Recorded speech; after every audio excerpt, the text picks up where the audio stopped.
একটা সমালোচনা আছে, সেটা হচ্ছে যে সরকার মবই ঠেকাইতে পারে না সেই সরকার নির্বাচনের দিন ভোটের দিন মব ঠেকাবে কিভাবে? শুনেন, মব ঠেকাতে পারে না কথাটা অন্যভাবে বলেন। আচ্ছা, আসলে সরকারকে মব ঠেকাতে চেয়েছিল? সরকারকে কখনো মব ঠেকাতে চেয়েছিল? আপনি এই কথাটা আমার বলেন। আমি আপনার সর্বশেষ ঘটনাটা বলি। এই 32 নম্বর যেদিন ভাঙলো আগের বার, আচ্ছা, 32 নম্বর ফেরানোর জন্য কি সরকার চেষ্টা করছিল? কয় নাই তো। মবে বাংলাদেশে মব আগে 5 থেকে 8 আগস্ট ওই সময়ের কথা বাদ রাখেন, এরপরে তো আপনার সংগঠিত মব তো শুরু হলো 32 নম্বর ভাঙা দিয়া।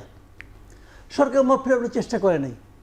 এবং সর্বশেষ এবার 15 আগস্ট যে ঘটনাগুলো ঘটলো, একজন রিক্সাওয়ালা গেলো ফুল দিয়ে তাকে ধরে পিটালেন, একজন মহিলাকে ধরে আপনারা বেজ্জতি করলেন, অনেক কিছু করলেন। সরকারকে ফেরানোর চেষ্টা করছে? আচ্ছা, রিক্সাওয়ালার কথাটা ধরেন। রিক্সাওয়ালা একজনকে ফুল দিতে গেছে, উনি তো কোনো পলিটিক্যাল ওয়ার্কার না, পলিটিক্যাল পার্টির লিডার না, উনি কি আওয়ামী লীগের বর্তমান সভাপতি? তা তো না, উনি একজন রিক্সা চালক।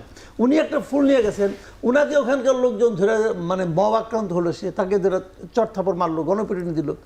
পুলিশ কাকে ধরে নিয়ে গেল? রিক্সাওয়ালাকে, যে মার খেলো তাকে ধরে নিয়ে গেল। অন্যদেরকে ধরছে? ধরছে? স্বরাষ্ট্র উপদেষ্টা বলেছিলেন যে 15 আগস্ট ফুল দেয়া যাবে কি যাবে না এরকম কোনো নির্দেশনা কিন্তু ছিল না। কিন্তু ওদিকে আপনার প্রেস সচিব যে বলছে ফুল করা দেওয়া যাবে না।